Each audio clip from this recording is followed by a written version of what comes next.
Hello everyone, welcome to Brilliant Edutech, the best solution ever. എൻ്റെ ചെറിയ സന്തോഷങ്ങൾ നിങ്ങൾക്കും കൂടെ ഷെയർ ചെയ്യണമെന്ന് ആഗ്രഹിക്കുകയാണ്. അപ്പോൾ കഴിഞ്ഞ വർഷം നടന്ന ലബോറട്ടറി ടെക്നീഷ്യൻ ഗ്രേഡ് 2 എക്സാമിൽ 1ഉം 2ഉം റാങ്കുകളിലായിട്ട് നമ്മുടെ സ്റ്റുഡൻസും ഉണ്ട്.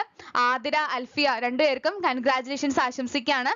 കൂടാതെ ട്രീറ്റ്മെന്റ് ഓർഗനൈസർ ഗ്രേഡ് 2 കഴിഞ്ഞ വർഷം നടന്ന ഒരു എക്സാം ആണ്. അതിലും നമ്മുടെ സ്റ്റുഡൻസ് ഉണ്ട്. ഇനിയും എൻ്റെ അടുത്ത് ഇൻഫോം ചെയ്യാത്ത സ്റ്റുഡൻസ് ആരെങ്കിലും ഉണ്ടെങ്കിൽ വന്ന് ഇൻഫോം ചെയ്യാനായിട്ട് ശ്രദ്ധിക്കണേ. അക്ഷയ്, ദിവ്യ, ഫാത്തിമ, പ്രപഞ്ച എല്ലാവർക്കും കൺഗ്രാജുലേഷൻസ് ആശംസിക്കുകയാണ്. ആലപ്പുഴ ഡിസ്ട്രിക്റ്റിൻ്റെയാണ് ഇവിടെ എക്സിബിറ്റ് ചെയ്തിരിക്കുന്ന റിസൾട്ട്സ്. ഇനിയും പല ഡിസ്ട്രിക്റ്റിൻ്റെയും വരാനുണ്ട്. അപ്പോൾ ഓരോന്നായിട്ട് വരുമ്പോൾ നിങ്ങളുടെ അടുത്തും കൂടെ ഷെയർ ചെയ്യുന്നതായിരിക്കും. ഒരുപാടധികം സന്തോഷമുണ്ട് നമ്മുടെ സ്റ്റുഡൻസ് റാങ്ക് ലിസ്റ്റിലൊക്കെ വന്ന് കാണുമ്പോൾ. കേരള വാട്ടർ അതോറിറ്റി നടത്തുന്ന സാനിറ്ററി കെമിസ്റ്റിന്റെ എക്സാമിന് വേണ്ടിയിട്ട് പ്രിപ്പറേഷൻ ആയിട്ട് നമ്മളൊരു കോഴ്സ് ലോഞ്ച് ചെയ്തിട്ടുണ്ട്. 26-ാം തീയതി നമ്മൾ 6ാമത്തെ ബാച്ച് സ്റ്റാർട്ട് ചെയ്തിട്ടുണ്ട്. അപ്പോൾ ഇനി മുതൽ നമ്മുടെ എല്ലാ ബാച്ചസും ഒരുമിച്ചാണ് പോയിക്കൊണ്ടിരിക്കുന്നത്. നിങ്ങളുടെ ഈ ഒരു ബാച്ചിൽ നമ്മൾ നോക്കുകയാണെങ്കിൽ പല ഡിഫറെൻറ്റ് സബ്ജക്ട്സ് ഉണ്ട് അല്ലേ. അപ്പോൾ അതിന് വേണ്ടിയിട്ടുള്ള എഫിഷ്യൻറ്റ് ട്യൂട്ടേഴ്സ് നിങ്ങൾക്ക് ഉണ്ടായിരിക്കും. സിലബസ് ഓറിയൻറ്റഡ് ആയിട്ടുള്ള ക്ലാസ്സുകൾ നിങ്ങൾക്ക് അവിടെ കാണാനായിട്ട് സാധിക്കും. അതുപോലെ അതിൻ്റെ തന്നെ ക്ലാസ് നോട്ട്സ് നിങ്ങൾക്ക് അവൈലബിൾ ആയിരിക്കും. ചോദ്യങ്ങൾ നമ്മൾ ക്യൂസ് മുഖാന്തരവും അതുപോലെ റിവിഷൻ ടെസ്റ്റിലൂടെയൊക്കെ നമ്മൾ ഡിസ്കസ് ചെയ്യുന്നതായിരിക്കും. സ്റ്റഡി ആൻഡ് മെൻ്റൽ സപ്പോർട്ട് ഉണ്ടായിരിക്കും.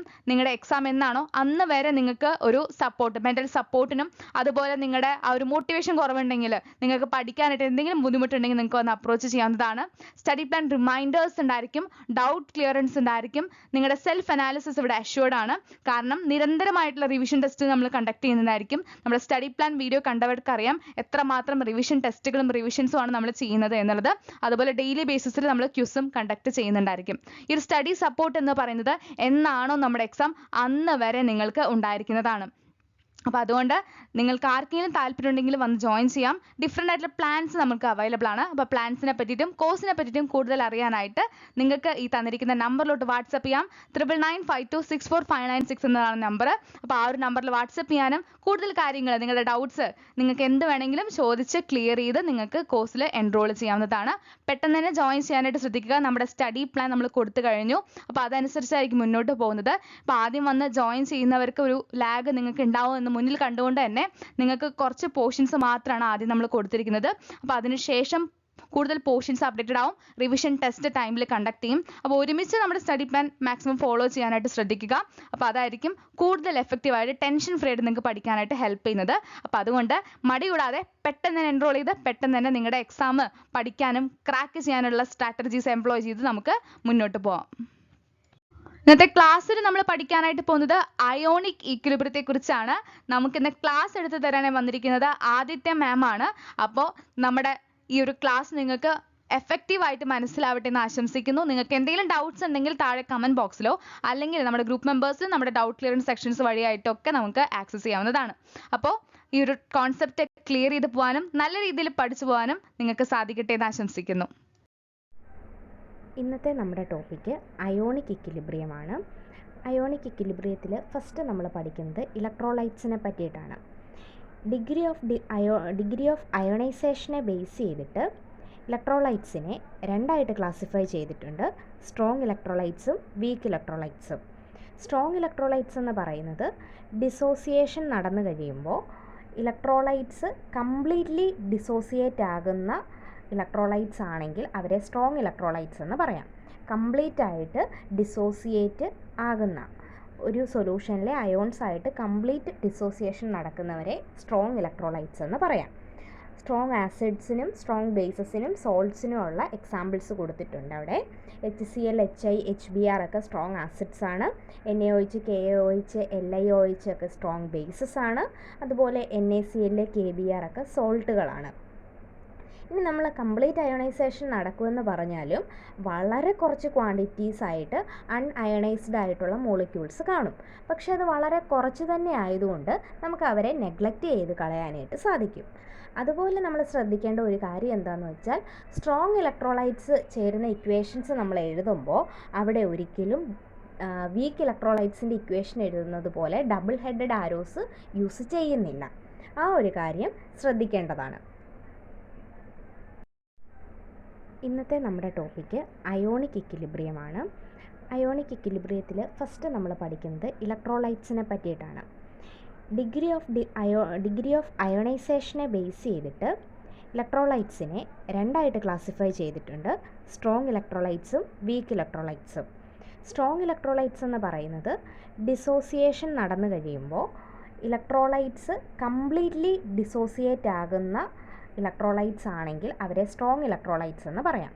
കംപ്ലീറ്റ് ആയിട്ട് ഡിസോസിയേറ്റ് ആകുന്ന ഒരു സൊല്യൂഷനിലെ അയോൺസ് ആയിട്ട് കംപ്ലീറ്റ് ഡിസോസിയേഷൻ നടക്കുന്നവരെ സ്ട്രോങ് ഇലക്ട്രോലൈറ്റ്സ് എന്ന് പറയാം.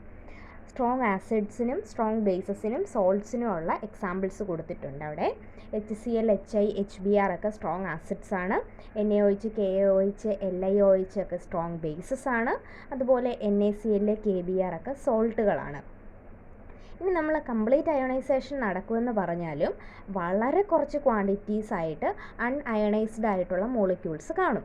പക്ഷേ അത് വളരെ കുറച്ച് തന്നെ ആയതുകൊണ്ട് നമുക്ക് അവരെ നെഗ്ലക്റ്റ് ചെയ്ത് കളയാനായിട്ട് സാധിക്കും.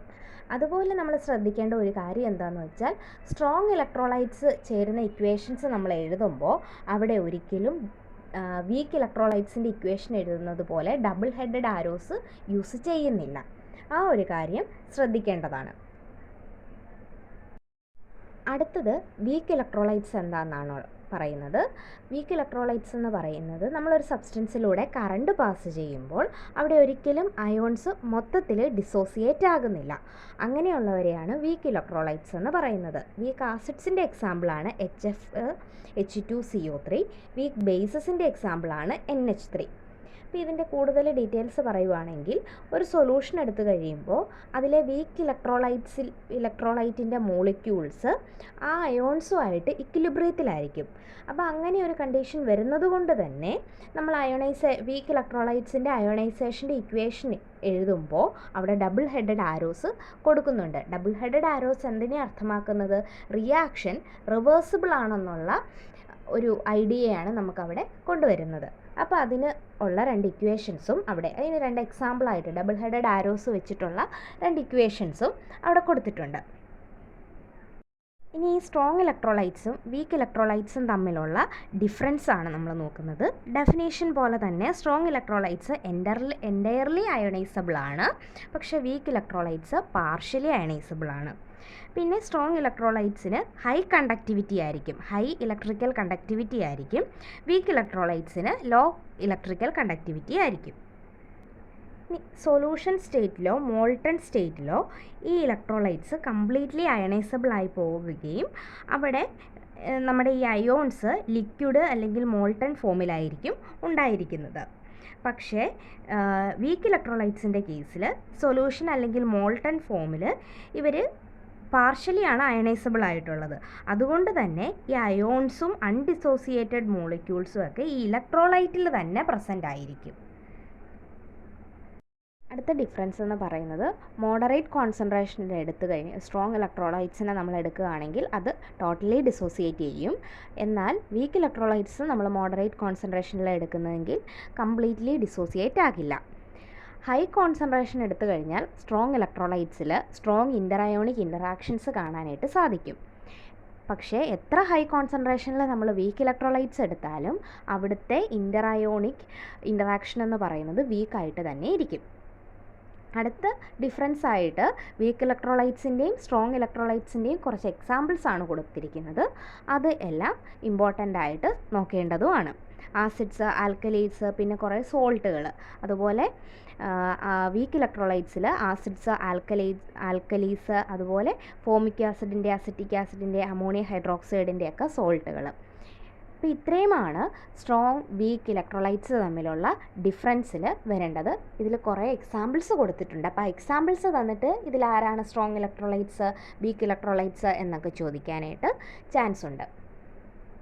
അടുത്തത് നോക്കുന്നത് ഡിഗ്രി ഓഫ് ഡിസോസിയേഷൻ ആണ്. ഡിഗ്രി ഓഫ് ഡിസോസിയേഷൻ എന്ന് പറയുന്നത് ഒരു സ്പെസിഫിക് ടെമ്പറേച്ചറിൽ സൊല്യൂട്ട് അയോൺസ് ഡിസോസിയേറ്റ് ചെയ്യുന്ന ഫ്രാക്ഷനെയാണ് ഡിഗ്രി ഓഫ് ഡിസോസിയേഷൻ എന്ന് പറയുന്നത്. സ്ട്രോങ് ആസിഡ്സിൻ്റെയും സ്ട്രോങ് ബേസസിൻ്റെയും ഡിഗ്രി ഓഫ് ഡിസോസിയേഷൻ എന്ന് പറയുന്നത് 1 തുല്യമാണ്. അതുപോലെ തന്നെ നമ്മൾ ടെമ്പറേച്ചർ ഇൻക്രീസ് ചെയ്ത് കഴിഞ്ഞാൽ ഡിഗ്രി ഓഫ് ഡിസോസിയേഷൻ ഇൻക്രീസ് ചെയ്യും. അതായത് ടെമ്പറേച്ചറിനോട് ഡയറക്റ്റ്ലി പ്രൊപ്പോർഷണൽ ആണെന്ന് വേണമെങ്കിൽ നമുക്ക് പറയാം. അതുപോലെ ഡിഗ്രി ഓഫ് ഡിസോസിയേഷനെ റെപ്രസെൻ്റ് ചെയ്യുന്ന സിമ്പൽ ആൽഫയാണ്. മാത്തമാറ്റിക്കലി നമുക്ക് ഈ ഡിഗ്രി ഓഫ് ഡിസോസിയേഷനെ ഒരു റെപ്രസെൻറ്റേഷൻ കൊടുക്കാനായിട്ട് സാധിക്കും. ആ ഇക്വേഷനാണ് alpha equal to lambda c by lambda 0 എന്നുള്ളത്. ലാംഡ സി എന്ന് പറയുന്നത് സിയിലുള്ള വീക്ക് ഇലക്ട്രോലൈറ്റിൻ്റെ മോളാർ കണ്ടക്ടിവിറ്റിയാണ്. ലാംഡ ഒ എന്ന് പറയുന്നത് ഓയിലുള്ള വീക്ക് ഇലക്ട്രോലൈറ്റിൻ്റെ മോളാർ കണ്ടക്ടിവിറ്റിയാണ്. അതായത് മോളാർ കണ്ടക്ടിവിറ്റി ഓഫ് വീക്ക് ഇലക്ട്രോലൈറ്റും molar conductivity of weak electrolyte അത് ഓരോ പോയിന്റിലുള്ളത് പറയുന്നതേ ഉള്ളൂ. അടുത്തത് നമ്മൾ നോക്കുന്നത് അയോണിക് പ്രോഡക്റ്റ് ഓഫ് വാട്ടർ ആണ്. ഒരു സ്പെസിഫിക് ടെമ്പറേച്ചറിൽ H+ൻ്റെയും OH- മോളാർ കോൺസെൻട്രേഷൻ്റെ പ്രോഡക്റ്റിനെയാണ് അയോണിക് പ്രോഡക്റ്റ് ഓഫ് വാട്ടർ എന്ന് പറയുന്നത്. അപ്പോൾ നമുക്ക് അയോണൈസേഷൻ ഓഫ് വാട്ടറിൻ്റെ ഒരു റെപ്രസെൻറ്റേഷൻ അവിടെ കൊടുത്തിട്ടുണ്ട്. H2O ഡിസോസിയേറ്റ് ചെയ്ത് H+ഉം OH- ആയിട്ട് മാറുന്നു.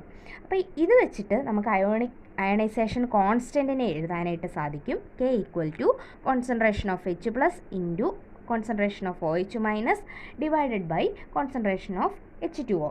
അപ്പോൾ ആ കോൺസെൻട്രേഷനെ റെപ്രസെൻ്റ് ചെയ്യാനായിട്ടാണ് ആ സ്ക്വയർ ബ്രാക്കറ്റുകൾ യൂസ് ചെയ്യുന്നത്. അതൊക്കെ നമുക്ക് ഓൾറെഡി അറിയാവുന്ന കാര്യങ്ങളാണ്.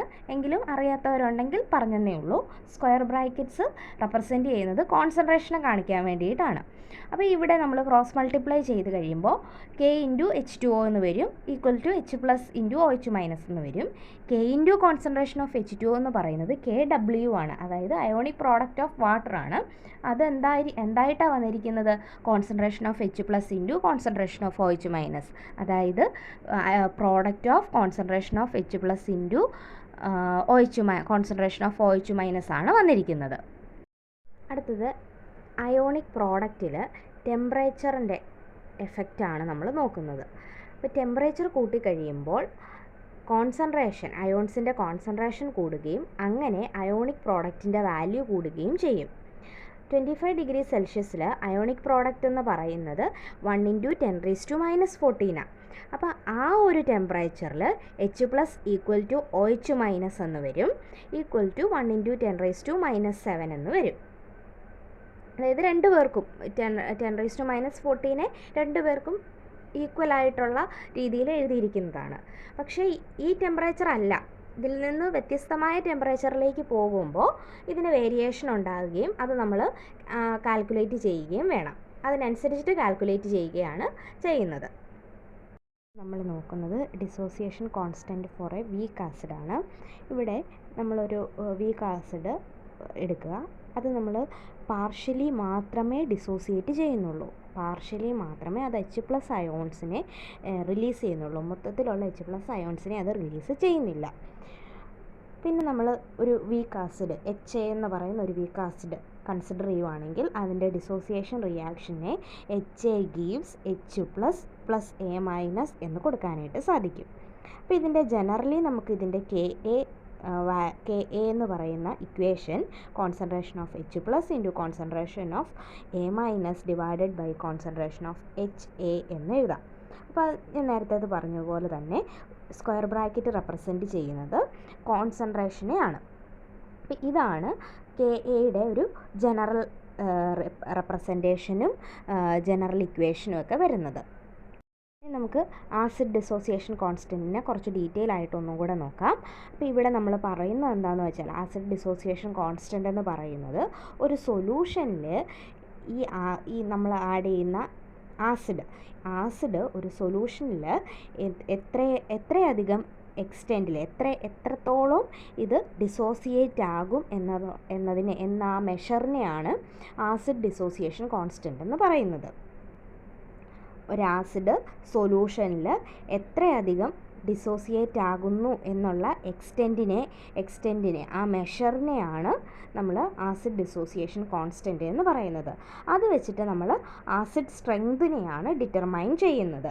Ka വാല്യൂ കുറവാണ് എങ്കിൽ ആസിഡ് ഡിസോസിയേറ്റ് ചെയ്യുന്നത് കുറവാണെങ്കിൽ Ka വാല്യൂ കുറവായിരിക്കും. അപ്പോൾ ഒരു സൊല്യൂഷനിൽ ആസിഡ് എത്രത്തോളം ഡിസോസിയേറ്റ് ആകും എന്നതിൻ്റെ മെഷറിനെയാണ് ആസിഡ് ഡിസോസിയേഷൻ കോൺസ്റ്റൻറ്റ് Ka എന്ന് പറയുന്നത്. അപ്പോൾ അതുവഴി നമുക്ക് ആ സ്ട്രെങ്താണ് കിട്ടുന്നത്. ഇനി ആസിഡ് ഡിസോസിയേറ്റ് ചെയ്യുന്നത് കുറവാണെങ്കിൽ അവിടുത്തെ Ka വാല്യൂ ചെറുതായിരിക്കും. ആസിഡ് സ്ട്രോങ്ങർ ആണെങ്കിൽ കെ എ വാല്യൂ കൂടുതലായിരിക്കും. അപ്പോൾ നമുക്കൊരു കുറച്ച് കെ എ വാല്യൂ തന്നിട്ട് ഏത് ആസിഡാണ് സ്ട്രോങ്ങർ വീക്ക് എന്നൊക്കെ നമുക്ക് കണ്ടുപിടിക്കാൻ സാധിക്കും. കാരണം കെ എ വാല്യൂ കൂടുതലുള്ളവർ സ്ട്രോങ് ആസിഡും കെ എ വാല്യൂ കുറഞ്ഞത് വീക്ക് ആസിഡും ആയിരിക്കും. ഇനി ഒരു സ്പെസിഫിക് ടെമ്പറേച്ചറിൽ ഈ കെ എ വാല്യൂ എന്ന് പറയുന്നത് കോൺസ്റ്റൻ്റ് ആയിരിക്കും. ആ കോൺസ്റ്റൻ്റ് ടേം ഉപയോഗിച്ചുകൊണ്ട് നമുക്ക് വീക്ക് ആസിഡിൻ്റെ പി എച്ച് ലെവൽ കണ്ടുപിടിക്കാനായിട്ട് സാധിക്കും. അതിനെ പറ്റിയിട്ടാണ് നമ്മളിനി നോക്കുന്നത്. ഇക്വിലിബ്രിയം പൊസിഷനിൽ എത്തുമ്പോൾ കോൺസെൻട്രേഷൻ ഓഫ് എച്ച് പ്ലസും കോൺസെൻട്രേഷൻ ഓഫ് എ മൈനസും തുല്യമായിരിക്കും. അങ്ങനെയാകുമ്പോൾ നമുക്ക് കെ എ വാല്യൂ നമ്മൾ നേരത്തെ കണ്ട ഇക്വേഷനിലേക്ക് എങ്ങനെ കൊടുക്കാം? എച്ച് പ്ലസും എ മൈനസിൻ്റെ കോൺസെൻട്രേഷൻ തുല്യമായതുകൊണ്ട് നമുക്ക് രണ്ടിനെയും കൂടെ എച്ച് പ്ലസ് എന്ന് എടുക്കാം. അങ്ങനെ concentration of H plus into concentration of H plus വരുമ്പോൾ concentration of H plus square എന്ന് വരും by concentration of H A എന്ന് വരും. അപ്പോൾ ഇതാണ് ഇക്വേഷൻ വരുന്നത്. ഇനി വീക്ക് ആസിഡ്സിൻ്റെ ഡിഗ്രി ഓഫ് ഡിസോസിയേഷൻ വളരെ കുറവാണെങ്കിൽ ഇക്വിലിബ്രിയത്തിൽ എച്ച് എയുടെ ഇനീഷ്യൽ കോൺസെൻട്രേഷനോട് തുല്യമായിട്ടാണ് ഇവിടെ കോൺസെൻട്രേഷൻ വരുന്നതെന്ന് നമുക്ക് ഇക്വിലിബ്രിയത്തിൽ കോൺസെൻട്രേഷൻ വരുന്നതെന്ന് നമുക്ക് പറയാനായിട്ട് സാധിക്കും. ഇക്വിലിബ്രിയത്തിലായിരിക്കുമ്പോഴത്തെ കാര്യമാണ് പറയുന്നത് വീക്ക് ആസിഡ്സിൻ്റെ ഡിഗ്രി ഓഫ് ഡിസോസിയേഷൻ കുറവാണെങ്കിൽ. ഇനി കെ എ വാല്യൂയും ഇനീഷ്യൽ കോൺസെൻട്രേഷൻ ഓഫ് എച്ച് എയും എല്ലാം തുല്യമാണെങ്കിൽ, അല്ലെങ്കിൽ കെ എ വാല്യൂയും എച്ച് എയുടെ കോൺസെൻട്രേഷൻ എല്ലാം നമുക്ക് അറിയുന്നതാണെങ്കിൽ അതുപയോഗിച്ചുകൊണ്ട് എച്ച് പ്ലസിൻ്റെ കോൺസെൻട്രേഷൻ കണ്ടുപിടിക്കുകയും ചെയ്യാം. അതുവഴി ഇക്വേഷനെ റീഅറേഞ്ച് ചെയ്ത് പി എച്ച് ഡിറ്റർമൈൻ ചെയ്യുകയും ചെയ്യാം. അപ്പോൾ ഇത്രയും ടോപ്പിക്സുകളാണ് അയോണിക് ഇക്വിലിബ്രിയയിൽ വരുന്നത്. നമുക്ക് പഠിച്ച ഇക്വേഷൻസ് വെച്ചിട്ടുള്ള പ്രോബ്ലംസും അതുപോലെ സ്ട്രോങ് ഇലക്ട്രോലൈറ്റ്സ് വീക്ക് ഇലക്ട്രോലൈറ്റ്സ് തമ്മിലുള്ള അതിൻ്റെ എക്സാമ്പിൾസും ഇതെല്ലാം ഇമ്പോർട്ടൻ്റ് ആയിട്ടുള്ള കാര്യങ്ങളാണ്. പിന്നെ മൾട്ടിപ്പിൾ ചോയ്സ് ക്വസ്റ്റ്യൻസിനകത്ത് സ്ട്രോങ് ഇലക്ട്രോലൈറ്റ്സും വീക്ക് ഇലക്ട്രോലൈറ്റ്സിൻ്റെയും സ്റ്റേറ്റ്മെൻറ്റ് ക്വസ്റ്റ്യൻസ് വരുമ്പോൾ അവരുടെ ഡിഫറൻസുകൾ എന്തെങ്കിലുമൊക്കെ ചോദിക്കാനായിട്ടുള്ള ചാൻസുകളൊക്കെ ഉണ്ട്. ഇക്വേഷൻസ് എല്ലാം മസ്റ്റായിട്ടും പഠിച്ചിരിക്കണം. കാരണം എന്തെങ്കിലും പ്രോബ്ലം പി എച്ച് കണ്ടുപിടിക്കാനുള്ള പ്രോബ്ലംസ് വരുമ്പോഴെല്ലാം നമുക്ക് ഈസി ആയിട്ട് സോൾവ് ചെയ്യണമെങ്കിൽ ഇക്വേഷൻ അറിഞ്ഞിരിക്കണം. അതുപോലെ തന്നെ അയോണിക് പ്രോഡക്റ്റ് ഓഫ് വാട്ടറിൻ്റെ ഇക്വേഷൻസ്, ആ വാല്യൂ ഇക്വിലിബ്രിയത്തിൽ വരുമ്പോൾ ഉള്ള വാല്യൂസ്, ഇക്വിലിബ്രിയത്തിലല്ല 25 ഡിഗ്രി സെൽഷ്യസിൽ എത്തുമ്പോൾ ഉള്ള വാല്യൂസ്, ഇതെല്ലാം അറിഞ്ഞിരിക്കണം. അപ്പോൾ ഇത്രയുമാണ് ഈ ടോപ്പിക്കിൽ വരുന്നത്. ക്ലിയർ ആണെന്ന് കരുതുന്നു. എന്തെങ്കിലും ഡൗട്ട്സ് ഉണ്ടെങ്കിൽ ചോദിക്കുക. Thank you. ഈ ഒരു ക്ലാസ് നിങ്ങൾക്ക് യൂസ്ഫുൾ ആയിട്ടുണ്ടെങ്കിൽ മറക്കാതെ വീഡിയോ ഒന്ന് ലൈക്ക് ചെയ്യാനായിട്ട് ശ്രദ്ധിക്കുക. അതുപോലെ നിങ്ങൾക്ക് എന്തെങ്കിലും ഡൗട്ട്സോ സജഷൻസോ ഒപ്പീനിയൻസോ പറയാനുണ്ടെങ്കിൽ താഴെ കമൻറ്റ് ബോക്സിൽ കമൻറ്റ് ചെയ്യുക. അപ്പോൾ നമ്മുടെ ട്യൂട്ടേഴ്സിൻ്റെ ഒക്കെ ഒരുപാട് നേരത്തെ അധ്വാനമാണ് നിങ്ങൾ ഈ അരമണിക്കൂർ വീഡിയോയിലും 15 മിനിറ്റ് വീഡിയോയിലൊക്കെ കാണുന്നത്. അപ്പോൾ അതുകൊണ്ട് നിങ്ങൾക്ക് ഇഷ്ടപ്പെട്ടിട്ടുണ്ടെങ്കിൽ അല്ലെങ്കിൽ നിങ്ങൾക്ക് എന്തെങ്കിലും യൂസ്ഫുൾ ആയിട്ടുണ്ടെങ്കിൽ വീഡിയോ ഒന്ന് ലൈക്ക് ചെയ്യാനും നിങ്ങളുടെ അഭിപ്രായങ്ങൾ അറിയിക്കാനും ശ്രദ്ധിക്കുക. കാരണം നിങ്ങളുടെ ഫീഡ്ബാക്സ് കാണുമ്പോൾ നമുക്കൊരു എനർജിയാണ് അല്ലേ, കൂടുതൽ ക്ലാസ്സുകൾ ചെയ്യാനൊക്കെ ആയിട്ടൊരു എനർജിയാണ് നിങ്ങളുടെ സപ്പോർട്ടൊക്കെ കാണുമ്പോൾ. അതുകൊണ്ട് മറക്കാതെ കമൻറ്റ് ചെയ്യാനായിട്ട് ശ്രദ്ധിക്കുക. അപ്പോൾ അടുത്തൊരു ക്ലാസ്സിൽ കാണാം. Thank you.